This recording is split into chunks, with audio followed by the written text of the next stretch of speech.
Do you ever think about your comfort zone? Do you organize, arrange, change, or leave it?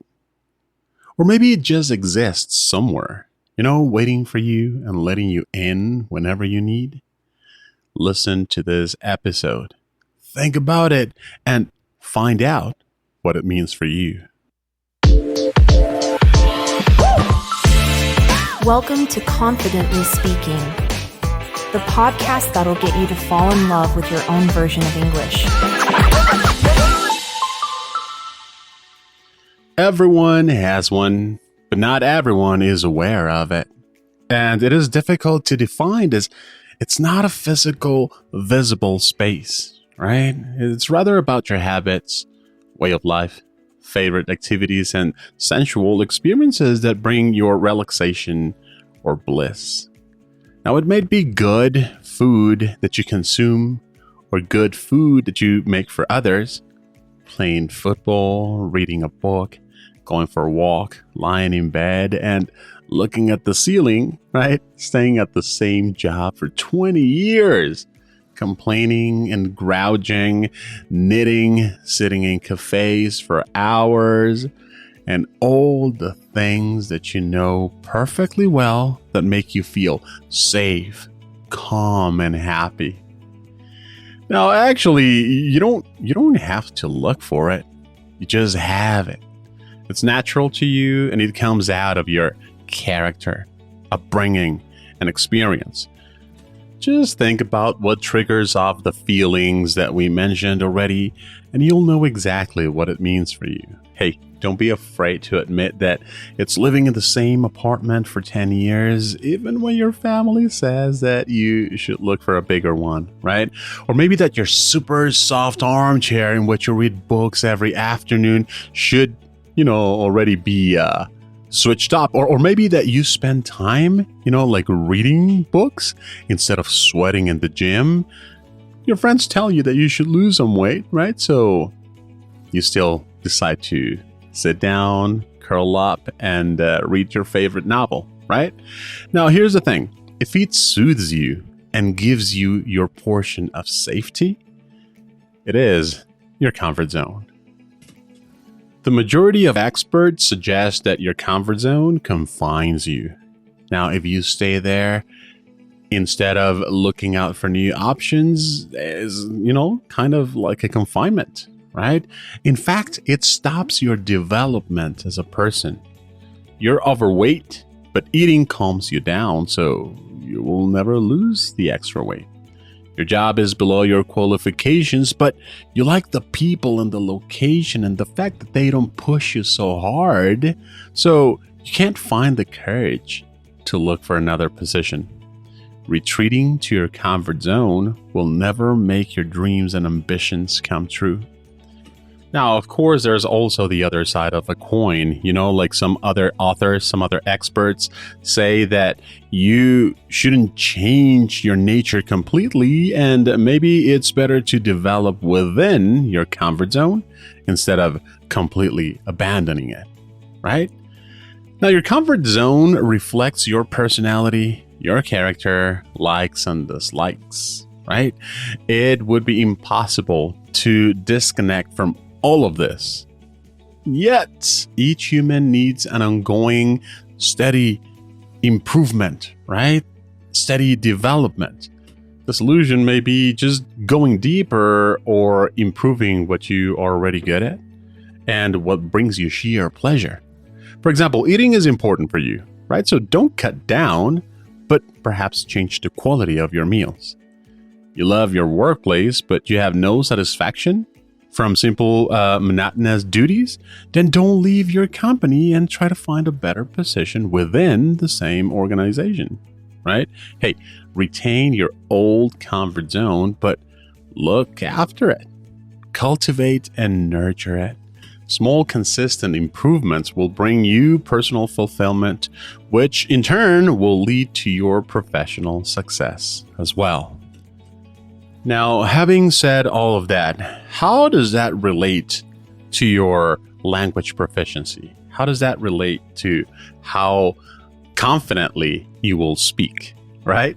Well, here's the thing, guys. Just like I heard some time ago, there's a quote that goes like this: everything that's worth it happens outside of your comfort zone, right? So while that may be debatable, of course, what's important is for you to remember that if you never actually challenge yourself, right? If you never leave your comfort zone, then you might never develop new skills. And perhaps speaking confidently is one of those skills that you will never develop. If you're always scared of talking to native speakers, or you're always scared of how others might interpret your comments, how others might not understand you, if you don't engage in conversations because you think about and care about what other people think of you, then, hey, here's the thing, it's going to be a vicious circle. You won't speak because you don't want to make mistakes. But if you don't speak, you will keep making mistakes. So it's always a circle that goes round and always drags you down and stifles you from improving, right? So what you got to do is one day you got to muster up the confidence and the courage to actually initiate conversations. Strike up conversations with other people and just see what happens. I mean, what's really the worst thing that could happen if you start a conversation with somebody? Maybe they just don't understand you, and that's it. Right? Maybe they laugh at the way you said something, and that's it. I mean, what's the problem with them? I mean, other than you feeling a little bit sad, other than you feeling embarrassed because you made a mistake or they laughed at you, I mean, that's it. Your life's not at risk here. Like, nobody will die unless you're a doctor and what you said was misunderstood. But I don't think that's very likely, right? And if it is, then yeah, you better start practicing in safe environments before you actually communicate in a hospital environment, right? What I'm getting at here, guys, is that it's important that you get out there, leave your comfort zone, stop reading the book, stop doing grammar exercises and watching Netflix in English, right? Because this is what we call, I'm going to say, a placebo, right? We think we are learning English by being inactive, right? Just by watching TV or maybe listening to music. We think that we're practicing English by, scrolling through an English teacher's feed on Instagram or on TikTok, right? And we kind of lie to ourselves that we're practicing. But indeed, if you don't do with the language, if you don't use the language, then you're just lying to yourself. Right? So step out of your comfort zone, get out there and establish conversations with people. Hey, the price of entry to fluency is making a fool of yourself.